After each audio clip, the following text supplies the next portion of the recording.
नमस्कार सर, मेरा नाम राजू है। आज का टॉपिक है म्यूचुअल फंड पोर्टफोलियो होल्ड करूं या सेल करूं। जो अभी गिरावट चल रहा है इसमें क्या करूं। अगर तो कोई पहले से इन्वेस्ट कर रहे हैं, 10 साल से पहले से कर रहे हैं, तो अभी भी चेक करेंगे तो 12 से 15% के रेट के बीच में आपको इंटरेस्ट यहाँ पे रिटर्न दिख रहा होगा। कोई भी कैटेगरी आप चुनेंगे, अगर स्मॉल कैप चुनेंगे तो थोड़ा सा ज्यादा दिखेगा। अगर एवरेज रिटर्न देखें पिछले 10 साल में 17.94 दिख रहा है। अगर यहाँ पे स्मॉल कैप का बात किया जाए, यहाँ पे कैटेगरी स्मॉल कैप चुना है और एवरेज पिछले 10 साल में देखें तो भी इस गिरावट के बावजूद भी 15.95 का रिटर्न एवरेज दिखा रहे हैं।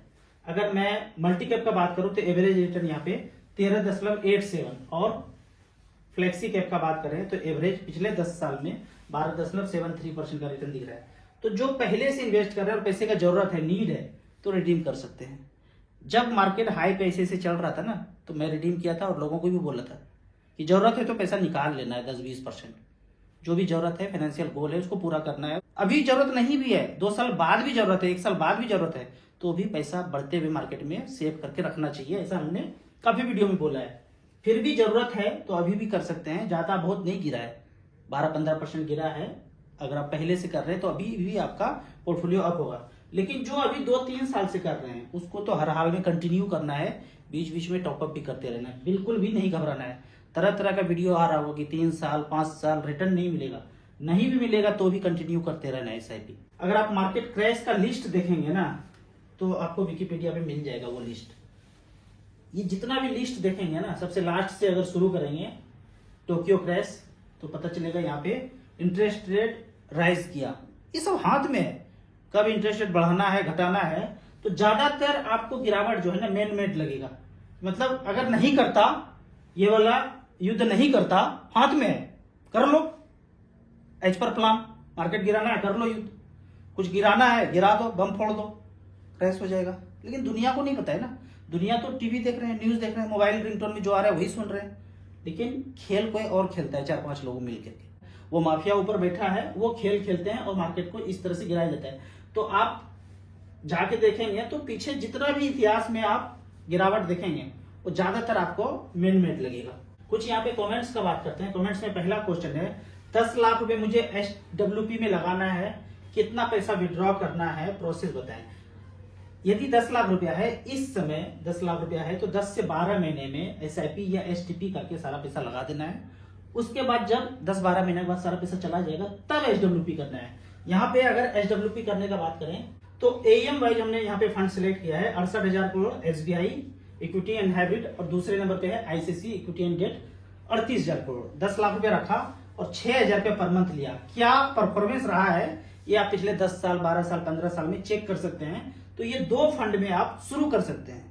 कोई और फंड आपको अच्छा लगता है अध्ययन करके उसमें भी शुरू कर सकते हैं। नीचे और भी है AUM वाइज, आप लिस्ट चेक कर सकते हैं। अगले क्वेश्चन की तरफ चलते हैं। मेरा 6 SIP चल रहा है, 2,000 रुपये पर मंथ, 12,000 रुपया, 1 लाख रुपया और इन्वेस्ट करना है, तो क्या स्ट्रेटेजी सही होगा। अलग से कोई क्रिएट कर ले फंड या फिर इसी में टॉपअप करना है। जो आपका एग्जिस्टिंग 6 फंड है जिसमें लमसम लिया जा रहा है, जो कुछ तो SIP ही अलाउ करेंगे, कुछ लमसम अलाउ करेंगे, तो उसमें आपको टॉपअप करते जा रहना है। 1-2 फंड चाहे तो इंडेक्स फंड जोड़ सकते हैं। 250 इंडेक्स फंड है, माइक्रो कैप है, इसको भी फर्दर आप जोड़ सकते हैं। सर मेच्योरिटी के टाइम पे ELSS एंड अदर फंड में कितना टैक्स लगेगा, कंपेयर करके बताएं। चाहे आप कोई भी फंड लें, टैक्स वाला लें, नॉर्मल फंड लें, स्मॉल कैप ले लिया, 3 साल 5 साल 7 साल 10 साल के बाद जब भी बेचेंगे तो उसमें जो गेन होगा एज पर स्लैब अभी जो चल रहा है, तो बेसिक एग्जम्पशन जितना है, जो छूट है, उतना तक मान लेते हैं कि 3 लाख रुपया है आपको गेन हुआ और 3 लाख रुपया आपका बेसिक एग्जम्पशन में ही छूट है और कोई इनकम नहीं है। अगर कोई इनकम है फिर तो वो 12.5% के रेट से जो long term capital gain tax है वो भरना पड़ेगा। लेकिन आपको कोई और इनकम नहीं है, रिटायर्ड पर्सन है, कोई इनकम है ही नहीं, तो बेसिक एग्जम्पशन में अगर 3 लाख रुपया गेन यहाँ से हुआ है, एग्जम्पशन भी 3 लाख तक है, तो कोई टैक्स लगना नहीं है। 3 लाख से ऊपर है तो फिर वो 12.5% के रेट से आगे आता जाएगा। ELSS से कोई मतलब नहीं है, कोई भी कैटेगरी से कोई मतलब नहीं है। जब भी आप पैसा निकालेंगे, अगर 1.25 लाख तक है तो कोई लगना ही नहीं है। उसके ऊपर है और कोई इनकम नहीं है तो स्लैब के अनुसार देखा जाएगा। सब स्लैब पार करके आपका इनकम ज्यादा है तो 12.5% का जो long term capital gain tax है वो देना पड़ेगा। पोर्टफोलियो रिव्यू है, 22,000 रुपया का SIP चल रहा है। मोतीलाल ओसवाल मिड कैप बढ़िया फंड है। निपॉन इंडिया मिड कैप 2000, ये मिड कैप ना होके मुझे लगता है ग्रोथ फंड है। HDFC मिड कैप अपॉर्चुनिटी सब मिड कैप हो गया, इसको आप चेंज करके 250 इंडेक्स भी ले सकते हैं।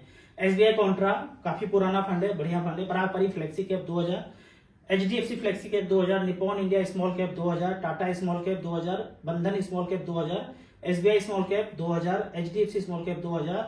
इसमें क्या क्या चेंज करना है, इसमें ऊपर वाला जो 3 मिड कैप है, एक मिड कैप चेंज करके आप 250 इंडेक्स ले लेंगे तो ज्यादा अच्छा होगा। वैसे पूरा डाइवर्सिफाइड है, इसमें कंटिन्यू कीजिए, एक आध चेंज कर सकते हैं बीच बीच में, जब जब मार्केट गिरे टॉप अप भी करते रहिए। अभी अगले 3 साल में कोई रिटर्न नहीं देगा, सब सावधान हो जाओ। सावधान हमने खड़े रहना है या कुछ करते भी रहना है? 3 साल करते रहेंगे जमा, जब चौथे साल बढ़ेगा तो यकीन मानिए पिछले 3 साल में जितना रिटर्न नहीं हुआ है वो चौथे साल वो सारा रिटर्न हो जाएगा। तो घबराना नहीं है, कंटिन्यू करना है एसआईपी। आज मैंने लमसम इन्वेस्टमेंट किया HDFC मिड कैप में, Motilal Oswal large mid cap में, पराग पारिक फ्लेक्सी कैप में। तीनों फंड बेहतरीन है, डाइवर्सिफाइड है। इसी तरह से टाटा स्मॉल कैप फंड कैसा है, ये भी बेहतरीन फंड है, कंटिन्यू कीजिए। स्मॉल कैप या माइक्रो कैप कौन सा लंबे समय में ज्यादा रिटर्न देगा? मुझे लगता है स्मॉल कैप ज्यादा अच्छा रिटर्न, क्योंकि फिर स्मॉल कैप अगर बोलते हैं तो फंड मैनेजर कहीं भी पैसा 5800 कंपनी तक जो लिस्ट है वहां कहीं भी ला सकते हैं। माइक्रो कैप जैसे बोला वो 250 का लिस्ट है, अभी तो माइक्रो कैप इंडेक्स फंड ही है, कोई ऐसा माइक्रो कैप आया नहीं है कि कहीं भी पैसा लगा सकते हैं, मतलब वो तो स्मॉल कैप ही हो गया। माइक्रो कैप मतलब 250 स्टॉक में ही लगाएंगे, तो स्मॉल कैप ज्यादा डाइवर्सिफाइड मुझे लगता है, ये ज्यादा अच्छा है लंबे समय में, मुझे लगता है ये ज्यादा अच्छा रिटर्न देंगे। फिर भी एक माइक्रो कैप आपके पोर्टफोलियो में जरूर होना चाहिए यदि आप रिस्क लेने का क्षमता रखते हैं, लॉन्ग टर्म के लिए, एज आपका कम है, लंबे समय तक इन्वेस्टेड रहना चाहते हैं, तो स्मॉल कैप माइक्रो कैप तभी लीजिए। निपॉन गोल्ड फंड में इन्वेस्टमेंट है, ये सही है, इन्वेस्ट ज्यादा करना चाहता है। अभी गोल्ड का प्राइस काफी ज्यादा बढ़ गया है, इसलिए यहाँ पे ज्यादा ना करके एसआईपी कीजिए स्मॉल कैप माइक्रो कैप में, वो ज्यादा अच्छा होगा। ये इसको काफी ज्यादा बढ़ गया है। और मार्केट इक्विटी का बात करें तो वहां गिरावट है, तो जरूर से यहाँ बंद करके आप इक्विटी में एसआईपी करेंगे तो लंबे समय में आपको ज्यादा बेहतर रिटर्न मिलेगा। 3 लाख रुपए से HWP 2000 रुपए ले सकते हैं, इसको तो कैलकुलेट कर लेना है। HWP सेक्शन में जाना है, स्टार एसआईपी डॉट में 3 लाख रुपए लिखा और 2-2 रुपए पर मंथ लिया, 15 साल लिखने के लिए लिखा, कुछ भी लिख सकते हैं आप। 8.1% का एवरेज रिटर्न अगर मिलेगा तो 3,60,000 आप 15 साल में विड्रॉ करेंगे और मूलधन जो है, ये जो बैलेंस वर्थ है 3,04,000 रहेगा, मतलब ये जो 3 लाख लगाया था वो बरकरार है। अगर 8.1% का रिटर्न मिला तो आपको 2-2 हजार रुपया मिलता रहेगा। लेकिन यदि ये 10%, 12%, 11% का रिटर्न हो तो आप खुद चेक कर सकते हैं कि क्या होगा। वो जो मिल रहा है 2-2 हजार रुपया वो तो मिलता ही रहेगा। 3,60,000 मिला, ये पैसा बढ़ के ज्यादा हो सकता है, कम होगा तो उसी हिसाब से कम भी हो सकता है, मार्केट है कुछ भी हो सकता है। आप अध्ययन करके कैलकुलेट करके लगाएं तो ज्यादा अच्छा रहेगा। राव सर, मेरे नानी घर में कुछ जमीन है, उसको आज नहीं तो कल बेचना ही है, उसको बेच करके डेट म्यूचुअल फंड में लगा करके उसका जो बढ़ता हुआ पैसा इंटरेस्ट है स्मॉल कैप में लगाएं, लमसम कर दें। स्मॉल कैप में क्या बेहतर होगा 15-17 साल के लिए? पहली बात तो कोई जमीन नहीं बेचना है, आप बेचेंगे वहां अदानी खरीदने के लिए तैयार है, जिसके पास इतना ज्यादा पैसा है वो आपका जमीन खरीदने के लिए तैयार है, तो सोचिए कि जमीन अनमोल है। सोना, हीरा, जवाहर, ये मार्केट, ये सबसे ज्यादा कीमती जमीन खेत है, खेत ही सब कुछ देगा। सोना नहीं खाएंगे, रुपया नहीं खाएंगे, नंबर नहीं खाएंगे, बिल्कुल नहीं बेचना है। जिंदगी में जो भी पैसा आप आज कह रहे हैं ना कि नानी के घर गांव का जमीन बेच देता हूं, जब कैलिफोर्निया जैसा और लॉस एंजलिस जैसा जब मैन मेड आग लगेगा ना तो वहीं भागना पड़ेगा। ये दिल्ली, बॉम्बे, कलकत्ता, मद्रास, मोगेम्बो के रडार पे है। आज न कल ऐसा नौबत आएगा, आज ऐसे जो बोलते हैं ना, आज न कल बेचना पड़ेगा, आज न कल भागना पड़ेगा गांव में। पता नहीं है क्या होने वाला है, ज्यादा चीज नहीं बताऊंगा क्योंकि बहुत लोगों को समझ में नहीं आता है, लगता है कि बकवासबाजी चल रहा है, आना तो पड़ेगा, ठीक है। तो बिल्कुल नहीं बेचना है, 1-2 हजार 5 हजार जो भी पैसा है आपके पास उसी को स्मॉल कैप माइक्रो कैप में लगाते रहिए लंबे समय के लिए। सर कौन सा फंड बेहतर है, इंडेक्स और एक्टिव फंड? एक इंडेक्स फंड ले लीजिए, वो भी स्मॉल कैप इंडेक्स, बाकी एक्टिव फंड अच्छा है, हमने तो यही किया है। बाकी आप पढ़ाई कीजिए, अध्ययन कीजिए, जो अच्छा समझ में आए उस पे चलते रहिए। चलने के लिए पहले 100 रुपया शुरुआत कीजिए, जब ज्यादा समझ में आए फिर ज्यादा पैसा इन्वेस्ट कीजिए। सर बीच में एसआईपी को क्लोज कर सकते हैं क्या? कभी भी कुछ भी कर सकते हैं, यही तो मजा है यहाँ पे। आप एसआईपी कर रहे थे 5-5 हजार का, ऐसा नहीं है अकाउंट में नहीं कटेगा, लेकिन चार्ज काट लेगा। पहले ही आपको ध्यान रखना है, 1 महीना पहले स्टॉप कर दीजिए, स्टॉप हो जाएगा। क्लोज करना है कर दीजिए क्लोज, फिर 6 महीना के बाद शादी में जरूरत था, घर जा रहे थे, क्लोज करना है, 6 महीने के लिए कर दीजिए, फिर आ गए, फिर पैसा आना शुरू कर दिया, फिर शुरू कर दीजिए। पूरा का पूरा रिडीम करना है, कुछ खरीदने के लिए मिल गया बढ़िया वाला, रिडीम कर दीजिए। कुछ भी चेंज कर सकते हैं, कोई चार्ज नहीं है इसका। हमने 10 साल तक बोला था 2 साल के बाद बंद करना है, चार्ज कट जाएगा क्या? कुछ नहीं कटेगा। फिर आए 20 साल के लिए कर दीजिए, फिर बीच में बंद कर दीजिए, कोई चार्ज नहीं है। रिडीम करना है, टॉपअप करना है, कोई चार्ज नहीं एसआईपी में। ये एलआईसी जैसा नहीं, इंश्योरेंस जैसा कहाँ गए थे देना पड़ेगा, अभी तो बंद नहीं कर रहा पड़ेगा, ये सब नाटकबाजी नहीं है म्यूचुअल फंड में। कभी होगा पता नहीं, अभी तो यही नियम है, कोई चार्ज नहीं है, कुछ भी कर सकते हैं। अगले क्वेश्चन की तरफ बढ़ते हैं। म्यूचुअल फंड में भी फ्रॉड हो सकता है क्या? कभी भी कुछ भी हो सकता है। जहां बारूद है आग वहां लग सकता है, ठीक है? कभी भी कुछ भी हो सकता है। आंखें खोल के रखना है, कुछ भी ऑब्जेक्ट हो, प्रॉब्लम हो, आवाज उठाना है, बुलंद करना है आवाज। एग्जाम्पल के तौर पे एक दिन का रिटर्न 10 रुपया होता म्यूचुअल फंड में, कंपनी 8 रुपया दिया, 9 रुपया हुआ, कैसे पता चलेगा 9, 10, 8 क्या होगा?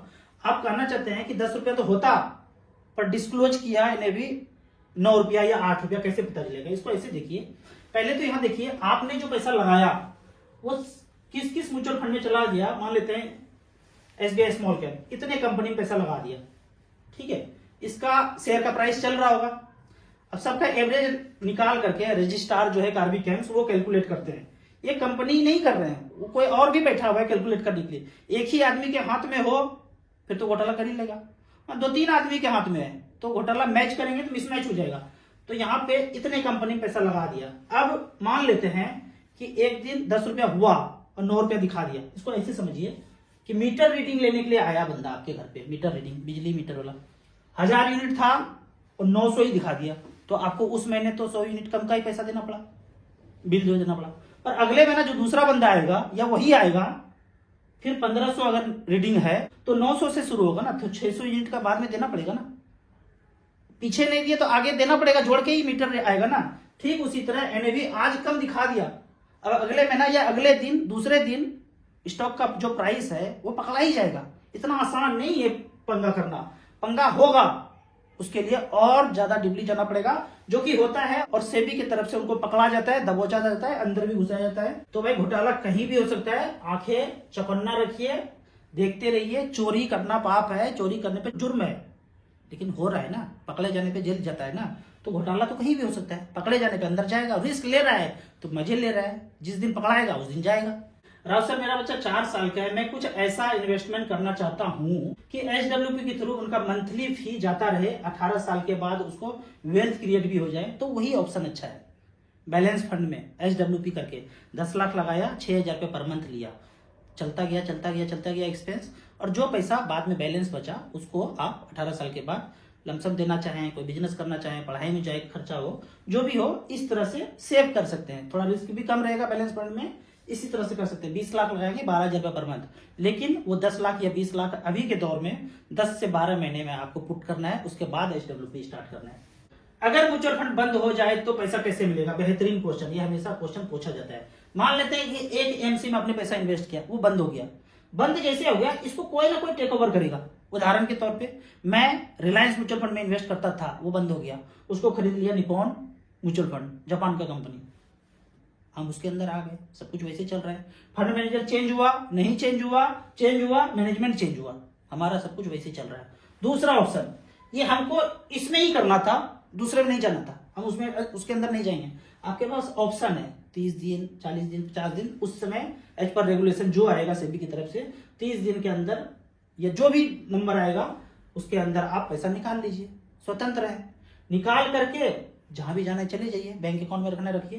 तो ये ऑप्शन आएगा। सहारा के केस में भी ऐसे ही हुआ, इसको तो कोई टेक ओवर किया नहीं सहारा को, तो ऑप्शन आया कि आप सारा पैसा निकाल लीजिए। जो जो इन्वेस्टर उस समय जागे हुए थे सारा पैसा निकाल लिए, जो जो जागे हुए नहीं थे, इधर उधर घूम रहे थे, अभी भी फंसा पड़ा हुआ है, अभी भी जाके क्लेम करेंगे कार्बी कैम्स के ऑफिस में, तो वो चीज आपको वापस पैसा आ जाएगा। पैसा डूबा किसी का नहीं है, बस कागजी कार्रवाई थोड़ा सा करना पड़ेगा, लगना पड़ेगा, तो वो पैसा वापस आ जाएगा। राजू भाई, हमारे रिश्तेदार प्राइमरी स्कूल में टीचर पर्सनल लोन लेकर ऑप्शन ट्रेडिंग में 5 लाख रुपया गंवा दिया। हम सिर्फ 5 स्मॉल कैप में इन्वेस्ट करते आ रहे हैं पिछले 3 साल से। ये सैकड़ों कहानी है, उस दलदल में जाना नहीं है। मार्केट, शेयर मार्केट, जिसको पता नहीं है ना, जो पूछते हैं ना कहाँ लगाऊं, वो शेयर मार्केट से दूर रहिए। कोई भी व्यक्ति ये पूछते हैं कि कौन सा स्टॉक में लगाऊं, कौन सा कोर्स करूं, कौन सा मार्केट में कैसे लगाऊं, वो बंदा जब तक पूरी तरह से ना पता हो, निकल जाइए स्मॉल कैप, वो भी बैंक वाला बोलता हूं, जिसका AUM सबसे ज्यादा है। धीरे धीरे करके लगाते रहिए। यहाँ भी रिस्क है, यहाँ भी ऊपर नीचे होगा, लेकिन बने रहिए, बोलता हूँ छोटे अमाउंट से 500,000 से शुरू कीजिए, धीरे धीरे करके जब ज्यादा समझ में आएगा तब ज्यादा पैसा इन्वेस्ट करना है। अगला क्वेश्चन है सर ईटीएफ में भी इन्वेस्ट करना ठीक रहेगा क्या या सिर्फ एसआईपी करें? मैं बोलता हूँ ईटीएफ में नहीं करना। ईटीएफ करने के लिए आपको डीमेट खोलना है और ईटीएफ में ये सुविधा है कि आप कभी भी बेच सकते हैं। जैसे म्यूचुअल फंड में तो एक दिन में मार्केट जो होगा ऊपर नीचे होगा उसका एनएवी रात के 9 बजे डिस्क्लोज होगा, एक बार बेचेंगे उस रेट से पैसा मिलेगा। लेकिन ईटीएफ में 10 बजे 11 बजे 12 बजे रेट दिख रहा है, आपने 1 लाख लगाया 1,05,000 1,06,000 1,07,000 1,07,000 पे बेचना शुरू कर देंगे आप, तो उसको आप ईटीएफ को स्टॉक की तरह लेने लगेंगे, डीमेट में मिले रहेगा। तो इसीलिए मैं बोलता हूँ ईटीएफ को नहीं लेना। अगर ये नॉर्मल म्यूचुअल फंड के थ्रू मिले, डीमेट के थ्रू ना मिले, और ईटीएफ को भी आप कभी भी बीच में सेल नहीं कर सकते हैं, लेकिन फिर फायदा क्या होगा? नाम ही ईटीएफ है, एक्सचेंज ट्रेडेड फंड, कभी भी सेल कर सकते हैं। इसीलिए मैं बोलता हूँ यहाँ से हट करके इंडेक्स फंड ले लीजिए, स्मॉल कैप एक्टिव ले लीजिए, वो ज्यादा अच्छा है, इससे बच के रहिए। कोई व्यक्ति ऐसा हो 10-15 साल से ईटीएफ में लगा रहे हो तो मुझे पोर्टफोलियो भेजिएगा, मुझे कम चांस है कि इस तरह से ईटीएफ में कोई लगाते हैं। लंबे समय के लिए लॉन्ग टर्म इन्वेस्टर बनना है, स्मॉल कैप इंडेक्स फंड में जाइए, ज्यादा अच्छा है। सर जी सुकन्या में इन्वेस्ट करना ठीक है या म्यूचुअल फंड में इन्वेस्ट करें? पहले तो आप कंपेयर कर लीजिए। मान लेते हैं कि 15,000 रुपए पर मंथ करते हैं या 5,000 करते हैं, 2,000 करते हैं, जो भी करने वो तो कोई भी टिक करके यहाँ पे इंटर कर सकते हैं अमाउंट। 15,000 रुपए पर मंथ 20 साल तक करेंगे, 8% के रेट से जो भी सेफ सेपर आप बोलते हैं, सुकन्या योजना, पोस्ट ऑफिस बैंक, 36 लाख जमा होगा, 88, 89, 90 लाख रुपए मान लेते हैं बन जाएगा। इसमें जो टैक्स होगा एज पर स्लैब आप दे दीजिएगा। यहाँ पे अगर म्यूचुअल फंड में इसको स्विच करते हैं और 12% का मैक्सिमम रिटर्न कैलकुलेट करते हैं तो लगभग 1.5 करोड़ रुपया होता है। तो लंबा समय है तो जरूर 3-3 हजार करके 5 स्मॉल कैप में लगा देना चाहिए लंबे समय। एक मिड कैप भी रख लीजिए, एक चाहे तो मल्टी कैप भी रख लीजिए। अगले क्वेश्चन की तरफ चलते हैं। राव सर दिसंबर से इन्वेस्टमेंट कर रहा हूं, अभी तक पॉजिटिव नहीं हुआ है, पोर्टफोलियो कब तक पॉजिटिव होगा? मेरा पोर्टफोलियो 3 साल के बाद भी निगेटिव था। अगर 3 साल भी निगेटिव रहा तो घबराना नहीं है, कंटिन्यू करना है। चौथे साल इतना रिटर्न मिलेगा, पीछे का सब बराबर करके 14-15% का रिटर्न हो जाएगा। आपको इसी तरह म्यूचुअल फंड के बारे में और कुछ जानना है, इन्वेस्टमेंट के बारे में जानना है तो इस नंबर पर मुझे व्हाट्सअप कर सकते हैं। आपको याद दिला दूं, मैं एक MP registered mutual fund distributor हूं। आप इसी तरह कमेंट सेक्शन में क्वेश्चन पूछते रहिए। वीडियो अच्छा लगता है तो व्हाट्सएप यूनिवर्सिटी में दोस्तों के बीच से जरूर शेयर करें। यूट्यूब पे देख रहे हैं तो लाइक एंड शेयर जरूर करें। Thank you so much.